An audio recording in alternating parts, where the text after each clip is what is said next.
Saludos y bienvenidos de nuevo a este programa Conexiones IFM Noticias, un espacio que abrimos para conversar con personas, entidades y organizaciones que transforman la sociedad de alguna u otra manera, y para que ustedes desde sus casas que nos ven y nos leen a través de IFM Noticias puedan tomar decisiones informadas y se acerquen a la realidad para vincularse de una manera más activa a la participación ciudadana y no solo ejercer la democracia en las urnas.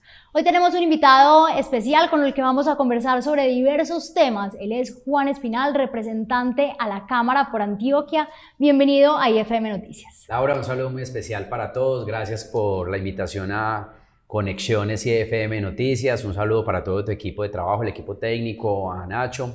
Muchas gracias por la invitación y permítame felicitarlos porque realmente ustedes durante todos estos años han realizado periodismo con altura y respetando, yo creo, que la línea investigativa y moral tan importante que es necesaria en un momento tan difícil de patria, y es dar una información y entregar una información real y veraz a todos los ciudadanos. Muchas gracias, representante. Tratamos de hacer la tarea, continuaremos también en este proceso, no solo de denunciar e investigar, sino en también hacernos parte de esa solución y de esa transformación que hace parte también de nuestro deber en el periodismo. Representante, muchos temas.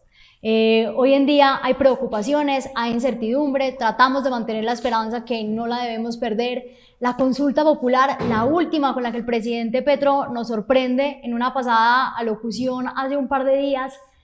¿Qué decir? Contémosle un poco a la gente que nos ve y que nos lee cómo podría llevarse a cabo esta consulta, qué es realmente una consulta en este proceso de pedagogía, que también es importante que desde las casas sepan qué es y qué tan viable es este asunto que él pretende meterle al país para salvar sus reformas. Bueno, lo primero es que en el Congreso de la República, Laura, no existe un bloqueo institucional como lo pretende mostrar el presidente Gustavo Petro. Él debe respetar la independencia y la autonomía de las ramas del poder público. Nosotros como congresistas respetamos sus decisiones, no las compartimos. Él es el presidente de la República, pero él está en el deber constitucional de respetar las decisiones del Congreso de la República. Lo segundo, yo lamento profundamente que los colombianos, además de estar amenazados por los grupos al margen de la ley, como el ELN, las disidencias de las FARC y el Clan del Golfo, ahora estemos amenazados por el presidente de la República. Porque él lo dijo en su pronunciamiento el martes antes de iniciar la locución presidencial.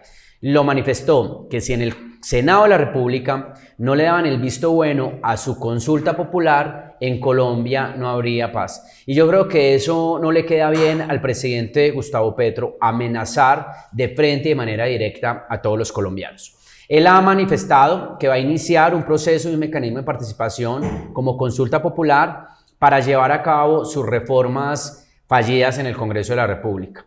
La salud está en el Senado, la laboral ha sido prácticamente archivada por los 8 valientes senadores de la Comisión Séptima, donde hay 2 senadores de nuestro partido, Honorio y Alirio, y a estos 8 senadores hay que respaldarlos, hay que rodearlos, y creo que en un momento tan crítico, porque además el presidente Gustavo Petro expone la integridad y la vida de estos 8 senadores cuando los señala en su cuenta de X como enemigos del pueblo colombiano, en fin.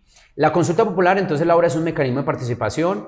El presidente Gustavo Petro debe presentar la solicitud de consulta popular firmada por todo su gabinete ante el Senado de la República. El Senado tiene 20 días para tomar una decisión y se puede tomar 10 días más. Es decir, prácticamente tiene un mes para decirle sí o no a la consulta popular. Si la avala, se va el aval ante el gobierno nacional y el presidente de la República tiene 4 meses para definir la fecha y llamar a los colombianos a votación. La consulta popular es un mecanismo donde simplemente hay una pregunta. Y es, ¿usted quiere reforma a la salud? ¿Sí o no? ¿Usted quiere reforma laboral? ¿Sí o no? No es como ayer, el representante, qué pena que lo interrumpa, el ministro de Trabajo salió a decir, ya estamos adelantando en las preguntas que vamos a hacer para esta consulta.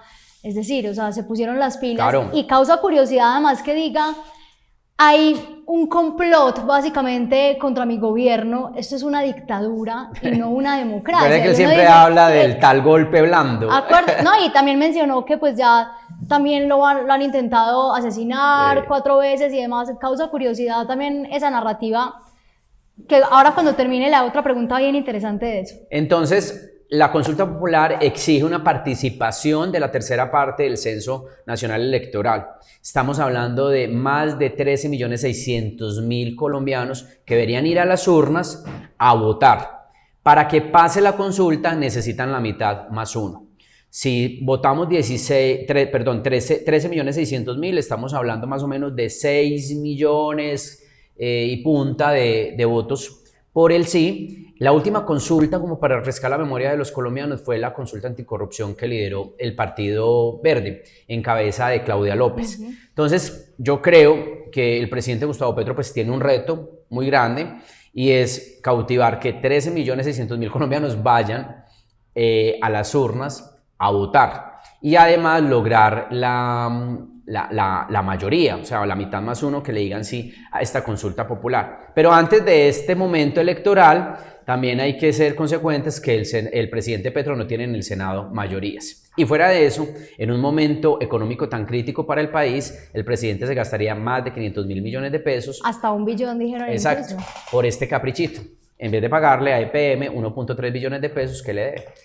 Acá viene la pregunta que le iba a hacer, que le decía hace unos minutos. ¿Usted cree que esto hace parte realmente del inicio de una campaña del presidente con miras a las elecciones del 2026? Yo creo que el presidente Gustavo Petro estaba buscando una excusa para estar en campaña.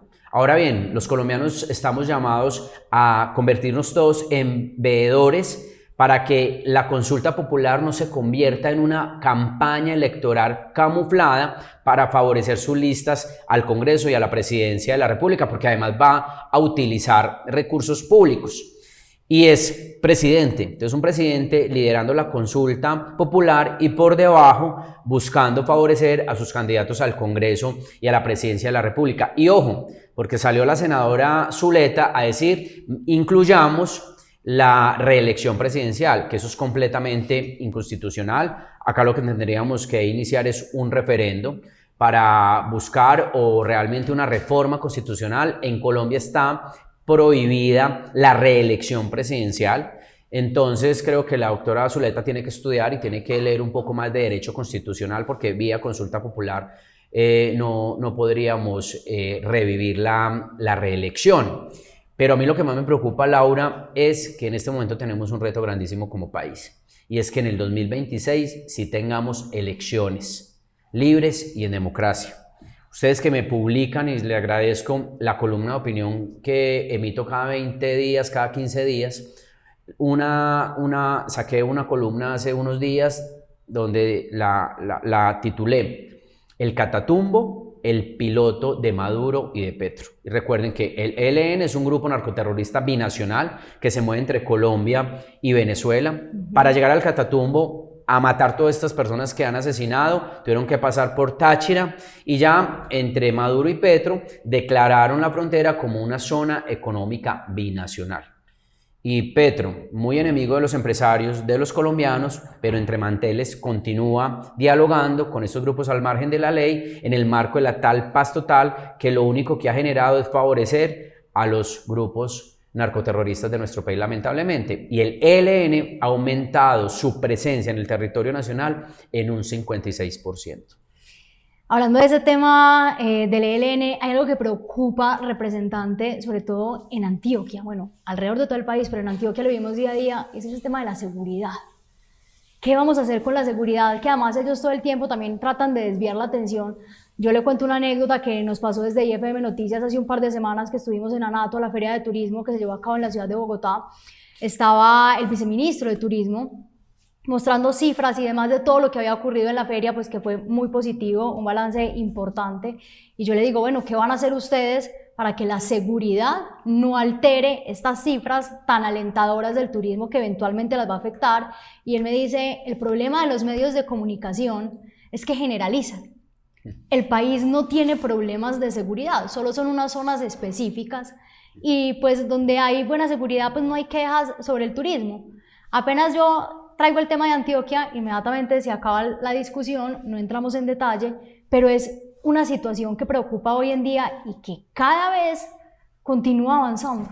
Pues lo dijo el fracasado ministro de la Defensa que salió en estos días, Señor Velázquez dijo que nosotros estamos maximizando el tema de la seguridad. No, aquí lo que pasa es que Petro y sus ministros minimizan, la situación de orden público en nuestro país.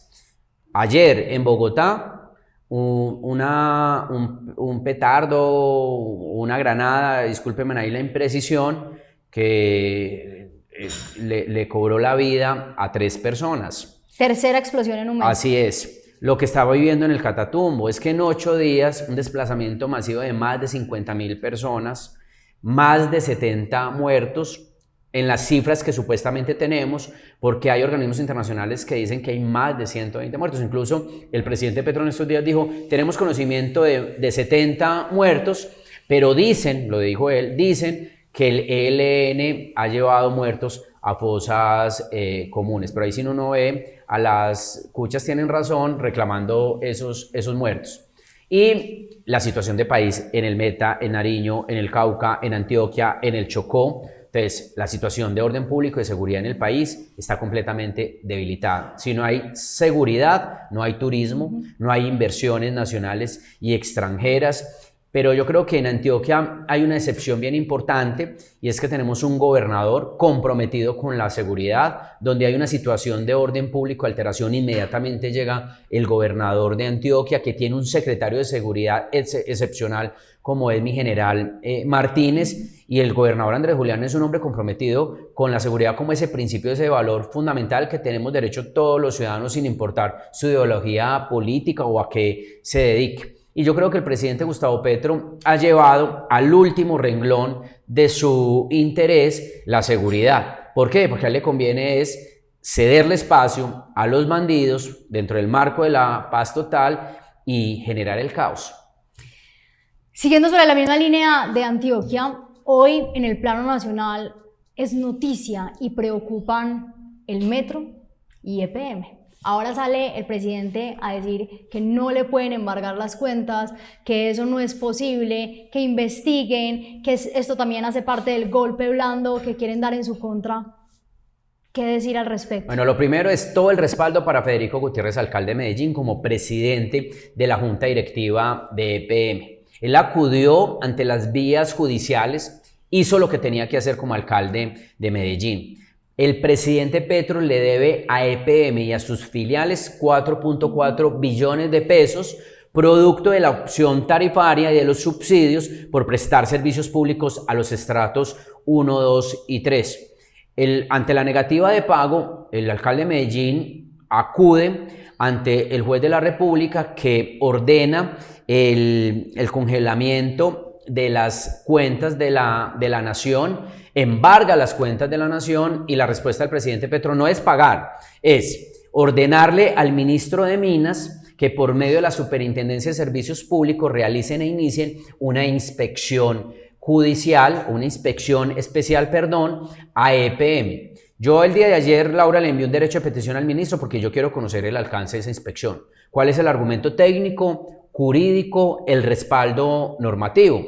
Porque el presidente Petro está tomando como una posición de perseguir no solamente a los empresarios, sino a los gobernantes que no son afines, por medio de las entidades que ejercen vigilancia y control. Y además, eso también es una prueba de lo que ya nos tiene acostumbrados el presidente acá en Antioquia, y es, él va y ataca al alcalde Federico como si fuera él el que hubiera ordenado el embargo de su cuenta y no un juez. Fue un juez de la República, y el presidente Petro debe respetar las decisiones de los jueces. Entonces, EPM, 4.4 billones de pesos, posible intervención, y yo quiero hacerle ahora un llamado respetuoso pero contundente a todos los antioqueños. Nosotros nos hemos caracterizado por ser un departamento unido. En Medellín lo demostramos en la lucha que lideramos y que ustedes fueron fundamentales en contra de la nefasta administración de Daniel Quintero. ¿Y dónde están? Es que lo de EPM no es menor. ¿Dónde están los empresarios, los gremios, la universidad, exalcaldes, exgobernadores, los diputados, los concejales? ¿Dónde están todos los alcaldes de Antioquia donde EPM tiene presencia? Porque no solamente EPM es fundamental en la prestación de servicios públicos para los antioqueños, sino para importantes departamentos del país. Y fuera de eso, EPM está en la construcción del proyecto energético más importante de los últimos años de Colombia, que es Hidroituango, que va a garantizar garantizar el 17% de la seguridad energética del país, generando 2.400 megas de energía. Aquí lo que tenemos que hacer es todos estar unidos, rodeando al alcalde, sobrepasando las diferencias políticas, ideológicas, porque tenemos que evitar que Petro intervenga a EPM. Se pone en riesgo Hidroituango, se pone en riesgo la seguridad energética. El año pasado, las termoeléctricas y EPM, generando 10.5% de la energía del país, evitaron un apagón. Y hacerle un llamado al presidente Petro para que sea buena paga y le pague a EPM esa platica. Ahora también hablábamos de, usted ha jugado un papel fundamental en la oposición como representante a la Cámara y también ha estado muy involucrado en todo lo que está relacionado con las vías 4G.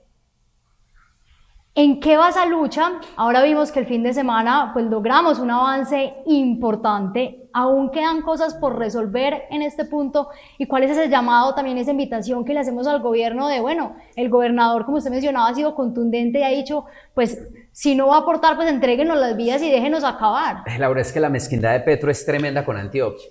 Entonces nos debe unos recursos importantes para diferentes proyectos, no solamente infraestructura, por ejemplo, 50.000 millones de pesos para Buen Comienzo, la comida de nuestros niños. En diferentes municipios del departamento, los centros de atención infantil están cerrados, porque el ICBF ha tenido realmente una mala ejecución y una incapacidad de prestar un buen servicio para nuestros niños. Y además para las familias más vulnerables. Pero fuera de eso, entonces, el Toyo, 180.000 millones de pesos.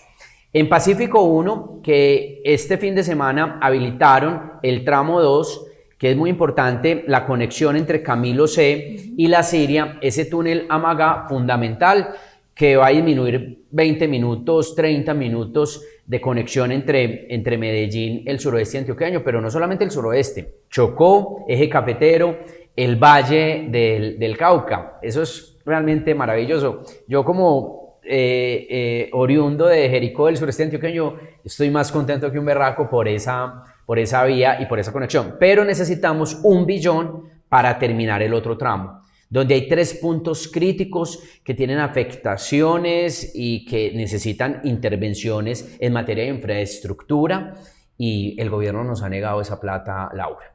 Y por eso el gobierno departamental y Medellín le dicen al presidente, hombre, si no va a ayudar, no estorbe, entréganos el Toyo para nosotros hacer una inversión de 360.000 millones de pesos para terminar la conexión vial, que es entre Santa Fe de Antioquia y el Toyo, porque si no eso pasaría la historia como el elefante más grande que pudo haber entregado un gobierno, desafortunadamente, porque uno va al Toyo y el túnel llega a una barranca, ¿cierto? Llega ahí a una montaña donde no continúa la conexión. Pero fuera de eso, Laura, también hay que mencionar lo del Metro de Medellín.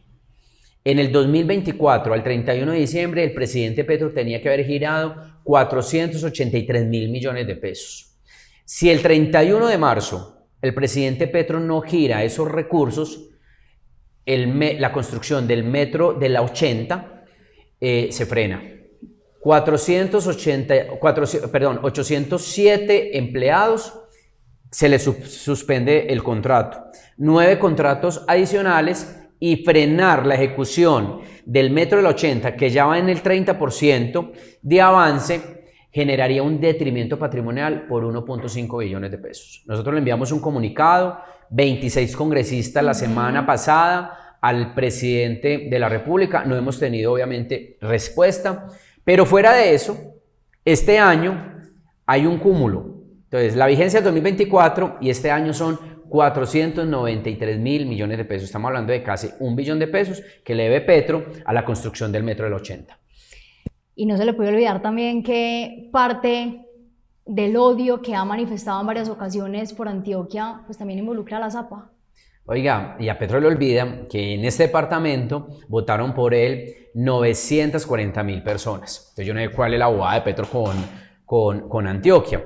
Y la ZAPA lo que busca es realmente limitar la autonomía territorial. Yo lo dije en un evento en Ciudad Bolívar. ¿Para qué consejos municipales en el suroeste? Si el presidente desde su escritorio está determinando qué sembrar y qué producir en el suroeste antioqueño. Y además el informe técnico es un informe desastroso. ¿No le parece, Laura, que dicen que nosotros llevamos 4 toneladas de cebolla cabezona de Jericó a Corabastos? Que nosotros sembramos trigo en el suroeste antioqueño. Trigo, nosotros el único trigo que conocemos es el de Semana Santa. Que en Jericó, que en Betulia, que en Betania hay que sembrar arroz, maíz, pimentón. Yo creo que el desenfoque lamentable de la construcción de un elemento técnico como esta resolución que ha declarado al suroeste como una zona APA, que son áreas de protección para la producción de alimentos, están mal diseñadas. Y yo también creo que hay que decirlo, nosotros no nos oponemos, obviamente, a la producción de alimentos, pero usted no puede limitar vía resolución el desarrollo económico de una región como el suroeste antioqueño. Entonces, ¿dónde queda la agroindustria? ¿Dónde queda el ecoturismo? ¿Dónde queda la oportunidad de parcelaciones para el suroeste antioqueño? ¿Qué pasa si un radical del gobierno se levanta y dice, no, es que el café, por ejemplo, Laura, no es un alimento, es una bebida? Y no está bien dentro de la tipología. Entonces yo creo que están poniendo en riesgo el desarrollo económico, el futuro económico del sureste antioqueño. Mire lo que pasó en La Guajira, que la APA ya está definida y está declarada y limitaron el desarrollo económico de 80.000 hectáreas. Ya van para la sabana, hay un conflicto grandísimo con el alcalde porque están limitando obviamente, y no solamente en Antioquia, es el suroeste, también van para el Bajo Cauca y ojo porque ya también arrancaron en el Tolima. Así es, ahora con todo este tema de la consulta, de esta locución que hubo en días pasados que prendió las alertas del país, preocupa la reforma de salud. Bueno, yo espero que el Senado archive la reforma a la salud. Esa reforma, nosotros, hay que decirlo, Laura, hicimos un trabajo con mucha responsabilidad. Nosotros somos una oposición muy reducida, somos poquitos. De 187 representantes a la Cámara, en el Centro Democrático somos 16 representantes. Dimos la pelea, la batalla con argumentos, presentamos y radicamos más de 200 proposiciones a la reforma a la salud, 62 artículos, y logramos frenar la reforma a la salud durante casi 4 meses. La reforma a la salud aparece en el orden del día el 17 de noviembre del año pasado. Recuerde que citaron a sesiones extras en diciembre, nuevamente en febrero sesiones extras y solamente la primera semana de marzo lograron pasar la nefasta reforma a la salud. ¿Qué preocupa? Que debilitan completamente el sistema mixto de salud, porque Petro quiere estatizar nuestro sistema, llevarnos a lo que era el seguro social. Segundo, ¿para qué Ministerio de Salud y para qué Superintendencia de Salud? La ADRES va a quedar con una administración de 100 billones de pesos, o sea, con toda la concentración de recursos y de competencias.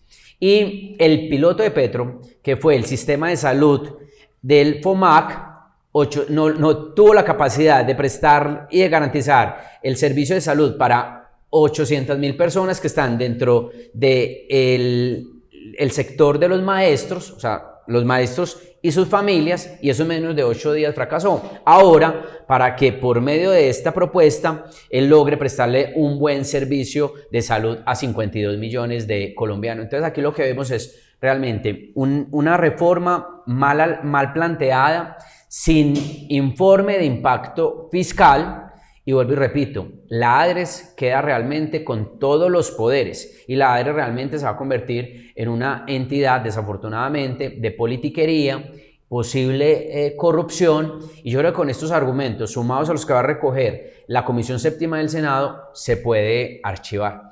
Creo que hemos aguantado mucho. El chuchuchuchu del presidente Petro tiene en crisis y ha colapsado el sistema de salud. El desabastecimiento de medicamentos en el país es preocupante, pero aquí lo que tenemos que hacer, Laura, es resistir, porque en 16 meses cesará la horrible noche. Vuelvo y repito, lo más importante es garantizar elecciones libres y en democracia. Así es, desde IFM Noticias también lo hemos reiterado en numerosas ocasiones, nos estamos jugando más que un nombre en la Casa de Nariño. Acá debemos preocuparnos porque haya democracia y por recuperar y sacar adelante el país. Ya hemos hablado de reformas, de la situación de Antioquia, ahora hablemos un poco de su papel como representante. Usted hace parte de la Comisión de Ética, bien interesante. Contémosle un poco a la gente que nos ve y que nos lee por IFM Noticias qué está pasando ahí. Bueno, la Comisión de Ética es como una especie de procuraduría interna que realiza los procesos disciplinarios o las denuncias por conflicto de intereses o recusaciones en contra de los representantes a la Cámara. En el Senado también hay otra comisión de ética. Y vimos cómo el presidente de la Cámara, pues lo que ha hecho es violar la ley 1828 que reglamenta el Estatuto de Ética y Disciplina del Congresista.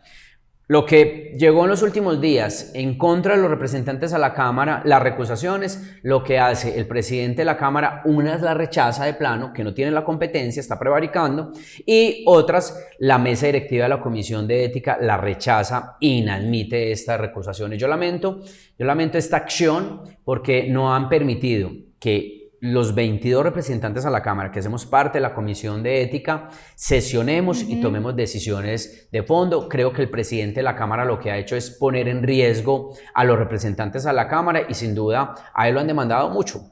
¿Por qué? Porque ha tomado decisiones en contra de la ley y la Constitución, especialmente el reglamento interno del Congreso de la República, que es la Ley Quinta de 1992. Y esta comisión pues es inoperante. Yo lo decía, ¿para qué la Comisión de Ética entonces? Si ustedes están rechazando de plano las recusaciones. Y una recusación es cuando un ciudadano dice, ojo que Juan Espinal está recusado y hay un posible conflicto de intereses y él no debería votar ese proyecto de ley o esa reforma constitucional. Y ante las denuncias recientes del señor Reyes por todos los congresistas que solicitaron puestos en la DIAN, que ahí está el listado, pues llegaron recusaciones en contra de los congresistas de todos los partidos y recusaciones que se deberían tramitar de manera debida, respetando el debido proceso en la Comisión de Ética con un instructor en una sesión formal y no rechazarlas de plano como lo hizo la mesa directiva de la Comisión de Ética y como lo ha hecho el presidente de la Cámara. Así es, ¿cuáles son esos próximos proyectos en los que se está trabajando y que veremos próximamente? Bueno, 3 fundamentales. Primero, la licencia flexible para los proyectos energéticos, especialmente parques eólicos y solares. Este sector está muy aporreado. Recuerden que en el Plan Nacional de Desarrollo el presidente Petro aumentó las transferencias para este sector del 1 al 6%, generando una inseguridad jurídica profunda. Segundo, el gas, declarar el gas como el energético más importante o estratégico de la transición energética. Porque la respuesta del presidente Petro es: no vamos a producir más gas, vamos a importar gas. Ahí dijo que íbamos a importar gas desde Qatar. Después de haberlo negado, ¿por cuánto tiempo? Y estamos hablando de 13.000 kilómetros de distancia. ¿Cuánto cuesta el transporte? ¿Cuánto va a aumentar las emisiones? Además, el gas hay que transportarlo licuado y aquí hay que transformarlo en gaseoso para que pueda ser consumido por todos los colombianos. Y yo lo he dicho, eso es pura torpeza ideológica. Porque en Colombia 37 millones de colombianos consumimos el gas que producimos y ahora el que importamos. Y por eso la factura se ha aumentado en un 36%. Estamos hablando de 12 millones de hogares colombianos. Pero ojo, de esos 12 millones de hogares colombianos, 37 millones de personas, el 24 millones de colombianos son estratos 1, 2 y 3. Presidente Petro lo que está haciendo es diseñando un apagón, un debilitamiento energético del país, nos está llevando a un fracaso y a una pobreza energética, poniendo en riesgo el avance de la transición energética de nuestro país, porque él dice que nosotros somos enemigos de la vida, que a nosotros nos gusta la muerte, porque defendemos la producción de gas, de petróleo, y creo que nosotros tenemos que proteger la producción de gas natural en nuestro país. Y el otro proyecto que nosotros hemos radicado es el debate técnico y la decisión técnica de que si en nuestro país se hace o no fracking, la herramienta, pero con una evidencia técnica. Eso no puede ser simplemente por una intuición ideológica como lo ha hecho el presidente Gustavo Petro, que suspendió los 2 proyectos pilotos de investigación científica de fracking en nuestro país. Yo en el 2019, Laura, estuve estudiando fracking en los Estados Unidos. Y esa es una oportunidad muy importante para pasar a aumentar las reservas de gas probadas en nuestro país de 2.3 terapias cúbicos a 24 terapias cúbicos de gas. Esto nos daría a nosotros unas reservas probadas de gas para los próximos 25 años. Pero el presidente Petro dice que no. Le aterra el fracking en Colombia, pero está feliz con el fracking que hacemos en los Estados Unidos, que ha aumentado en un 70% la producción de petróleo de Ecopetrol. Importante reiterar esa narrativa que viene manejando el presidente para desviar la atención en muchas ocasiones también. Usted ya lleva varios años en el Congreso, desde el 2018 está ahí. ¿Cómo ve hoy en día el papel que está jugando el Senado y la Cámara con relación a todos los temas referentes al presidente? Bueno, yo creo que sin duda el Congreso de la República, a pesar que somos una oposición reducida, hemos logrado frenar muchos daños que ha intentado hacerle el presidente Petro por medio del Congreso de la República al país. Entonces recuerde que en abril del año pasado se hundió la reforma a la salud. Esperamos que en los próximos días se archive esta segunda reforma a la salud. Se hunde la reforma laboral. Yo espero que la Corte Constitucional, y lo digo con todo el respeto, declare inexequible la reforma pensional. ¿Por qué? Viciaron el trámite. Solamente cuando nosotros llevábamos discutidos y aprobados 6 artículos de los 85, aparece una proposición relámpago y se acoge el texto del Senado de la República y no hubo un debate, no hubo deliberación y nosotros presentamos 600 proposiciones, Laura, a ese texto, que ahora en una caja de cartón. Entonces yo creo que el papel que hemos realizado nosotros del Partido Centro Democrático como oposición ha sido con firmeza, con respeto, buscando un diálogo con el presidente Petro. El presidente Uribe se ha reunido 3 veces con Petro y Petro no escucha. Petro es un tipo de un diálogo selectivo, de oídos sordos. Él no puede decir, no, es que con la oposición no puede dialogar. Sí se dialoga. Ahora bien, nosotros no vamos a reuniones con los ministros. Cristo nos buscó mucho y nunca aceptamos una reunión con él. Benedetti ni que nos busque. Realmente, ese error completamente de nombrar a Benedetti como ministro del Interior, creo que le ha costado mucho al presidente Petro, pero bueno, también ha sido su aliado. Y uno ve a Susana Muhammad y a Francia dándose en golpes de pecho cuando se abrazaban con él en campaña y siempre ha estado en el gobierno. No, y además ahora, pues Susana, cuando era ministra, dijo que no le permitía sentarse al lado de Benedetti y va y acepta otro cargo dentro del gabinete y uno dice, bueno, ¿a qué estamos jugando acá realmente? Y preocupa realmente quién está gobernando. Así es, entonces yo lo que quiero decir, Laura, es, nosotros hemos hecho un trabajo serio.